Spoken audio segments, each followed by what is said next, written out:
If you're a golfer like me and are a little obsessive about it, odds are you have a bunch of clubs, woods, hybrids, putters, irons, laying around your house, your garage, or your workshop. But today, I want to talk to you about a different kind of iron I have lying around my garage, and that's a tire iron. This is a 4-way universal lug wrench. And luckily, I haven't had a flat tire because it hasn't been in my car. It's been here in my garage so I can work on my golf game. Chipping is a short stroke that gives a lot of golfers big problems. And I'm not immune to that. So I've put in a lot of work lately on my chipping to bring that part of my game up to par. And like most motor skills, improvement usually comes from simplifying, not complicating, not adding body mechanics or more thoughts. And with chipping, we simplify it by setting ourselves up for success before the club ever moves. It's what I'd call pre-swing mechanics. And this is a visual for that I hope is going to help you understand what we're trying to accomplish.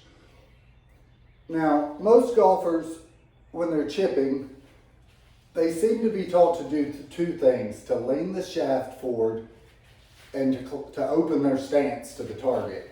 And I want to show you why both those aren't effective alone and might actually be promoting poor habits. So what shaft lean does, if I move my hands forward and left the club head at the same place, what you can see is that this crossbar stays parallel to the ground. We're not creating any change in angle by moving our hands forward, and the club still swings up, down, and through. And what we want in chipping is a descending strike all the way down through impact, so we can ensure that we compress the back of the ball before we hit the ground. And so while shaft lean is a good thing with chipping because it allows you to manipulate the loft on the club, take a little loft off, get the ball running out. With chipping, we're not trying to spin the ball. We want to use gravity to loft it a certain distance and let it roll out to the hole like a putt. And so if we set up, we've got our grip, fingers on both sides facing the target, the back of the fingers and the front of the fingers, and we lean the shaft. What we need to do now to get that descending blow is also lean our bodies. We're moving our center of mass here in our sternum forward. So our weight is all on our left side. And you can check it with that 1 foot little stork drill. Because if your weight's over there and you can keep your balance, there's no weight on the right foot. So we've got shaft lean, and now we've got body tilt. And what you can see is that is going to tilt this crossbar downward so that the club's moving on that angle. And now, as long as I just swing my arms back and through and keep the handle going through impact, I'm going to make solid contact because physics don't allow for any other possibility. The one way we can mess this up if we're in our position here is by allowing the club head to pass the hands at impact. And you get that dreaded jackknife motion that I'm sure all of you have seen, where you come back and then the scooping motion happens through. And that's going to be scruffy contact. You might hit it fat, you might hit it thin. You're probably not going to have a good putt for par. So I like to grip way down on chips.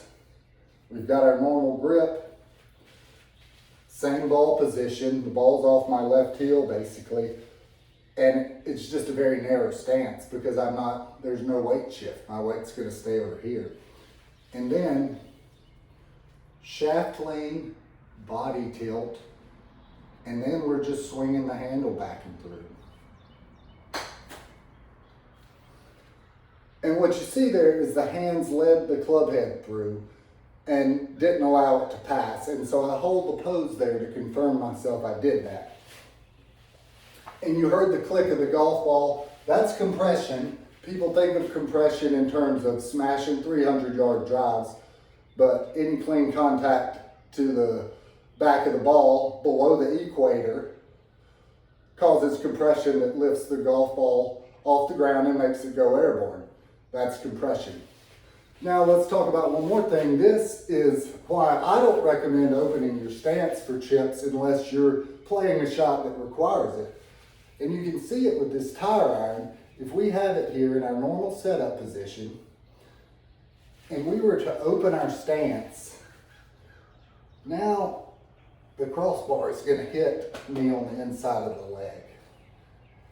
And the same thing, honestly, is going to happen with a golf club. If I'm set up to chip, and then I open my stance without also opening my shoulders, now I'm in here in my knee. And if I open my shoulders, now I've got to cut across the ball. So I set up square, shaft lean, body lean, constant grip pressure. I don't care if you grip it tight or light, but you want to keep it constant, and that's what keeps it moving without tension through impact. So a couple of simple pre-swing adjustments, and then we're just letting loft and gravity do the rest.